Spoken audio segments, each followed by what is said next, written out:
Hello friend, welcome to my YouTube channel technical question hub. मैं हूं आलोक रंजन और मैं लेकर आया हूं पंप सीरीज का 34वां प्रश्न। और आज का जो प्रश्न है वो भी आज जो हम सेंट्रीफ्यूगल पंप की ट्रबल शूटिंग कर रहे हैं उसी पे बेस्ड है। और आज जो है हमारी जो ट्रबल शूटिंग का टॉपिक है कि जो पंप में नॉइस एंड वाइब्रेशन हो रहा है, हमारा जो पंप चल रहा है उसमें नॉइस भी आ रही है और वाइब्रेशन भी आ रहा है। तो क्या पॉसिबल कॉज है, क्या क्या कारण हो सकते हैं, वो चलिए देखते हैं। दोस्तों, जब हम पंप में नॉइस या वाइब्रेशन होता है तो सबसे पहले हम तुरंत पता कर लेते हैं कि हाँ, हो सकता है कि पंप कैविटेट हो रहा हो और उसे प्राइमिंग की जरूरत है। प्राइमिंग और कैविटेशन, ये पहला जो हमारा जो ध्यान जाता है इसी पे जाता है कि हो सकता है पंप कैविटेट कर रहा हो तो उसे आप प्राइम कर दो तो हो सकता है नॉर्मल हो जाए।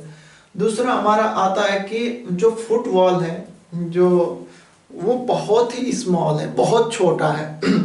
जैसे फुटबॉल की अगर साइज अगर छोटी रहेगी तो पानी जैसे जैसे पानी का जो फ्लो है सक्शन से इम्पेलर की आई तक, वो जितना ही तेज जाएगा या अप डाउन होगा, जो फ्लो का है, जो फ्लो जा रहा है इम्पेलर की आई तक, तो उसकी वजह से वाइब्रेशन और नॉइस आ सकती है।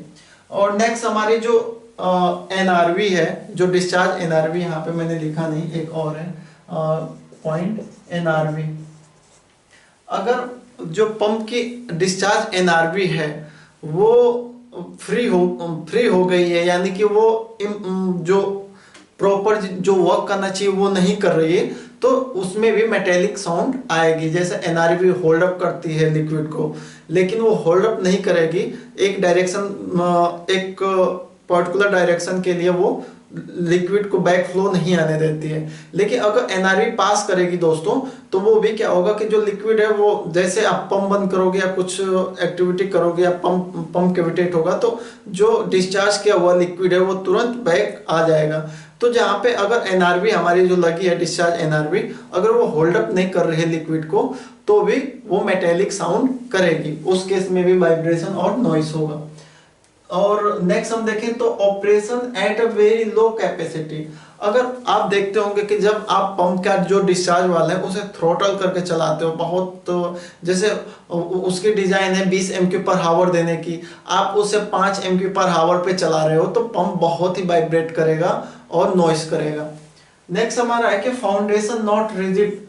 जो फाउंडेशन है, पंप का बना हुआ फाउंडेशन है जिसपे पंप रखा गया है, वो रिजिड नहीं है, मजबूत नहीं है, या सपोर्ट नॉट प्रॉपर। लाइन में या पंप पे जो सपोर्ट जो प्रॉपर चाहिए वो प्रॉपर आपने सपोर्ट ही नहीं दिए हो, जिसकी वजह से वाइब्रेशन और नॉइस होगी।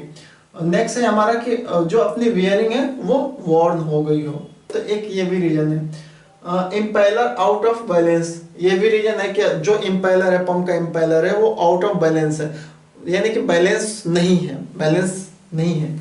या कपलिंग डैमेज कंडीशन, जो कपलिंग यूज कर रहे हो आप, जो पंप के साफ्ट और मोटर को साफ्ट करके जो कपल करती है, कपलिंग अगर डैमेज हो गई हो या डैमेज कंडीशन में हो, तो उस कंडीशन में भी हमारा पंप में वाइब्रेशन होगा और नॉइस होगी।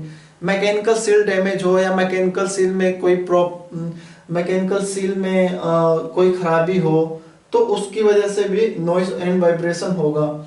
या आप कपलिंग या मैकेनिकल सील में अगर कोरोजन हो गया हो या इरोजन हो गया हो या स्केलिंग हो गई हो, तो वो भी एक रबिंग साउंड क्रिएट करेंगे जिससे नॉइस और वाइब्रेशन बढ़ सकता है।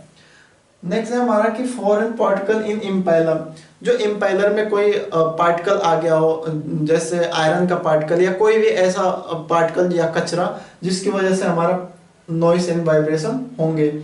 या तो नेक्स्ट है हमारा कि बियरिंग डैमेज या रस्टिंग, या तो बियरिंग ही डैमेज हो गई है या बियरिंग में रस्टिंग हो रहा हो या कोरोजन हो रहा हो, तो उसकी वजह से भी रबिंग साउंड और वाइब्रेशन आएंगे, वाइब्रेशन भी होगा, साउंड भी होगा। और नेक्स्ट है हमारा miss alignment of a pump.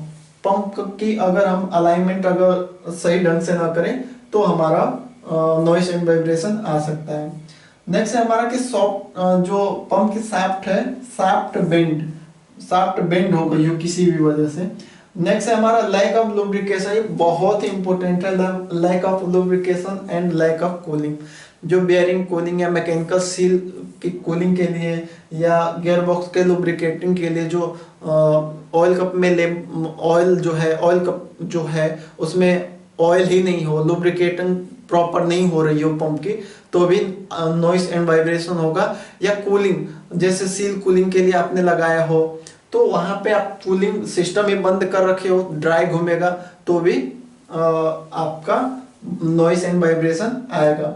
Next है हमारा कि rotating part rubbing on stationary part. जो रोटेटिंग पार्ट है वो स्टेनरी पार्ट पे किसी भी वजह से रब कर रहा है तो इसकी वजह से भी आपका नॉइस एंड वाइब्रेशन होगा। रोटेटिंग और स्टेनरी पार्ट जो रुका हुआ है, रोटेटिंग जो रोटेट हो रहा है, रोटेट जैसे इंपेलर है, स्टेनरी जैसे केसिंग है, तो केसिंग और इंपेलर में किसी तरह से अगर रबिंग हो रही है, कहीं पे वो कांटेक्ट में आ रहे हैं थोड़े बहुत, तो वहां भी वाइब्रेशन और नॉइस होगी। इसके अलावा अगर पंप ड्राई घूम रहा है तो भी वाइब्रेट करेगा। तो improper support, improper lubricating, improper cooling या इम्प्रॉपर जो अलाइनमेंट है, ये सारी जो चीजें हैं वो किसी भी पंप के वाइब्रेशन और नॉइस के लिए जिम्मेदार है। तो आई होप आपको ये थोड़ा सा क्लियर हुआ होगा। Thanks for watching. जय हिंद दोस्तों।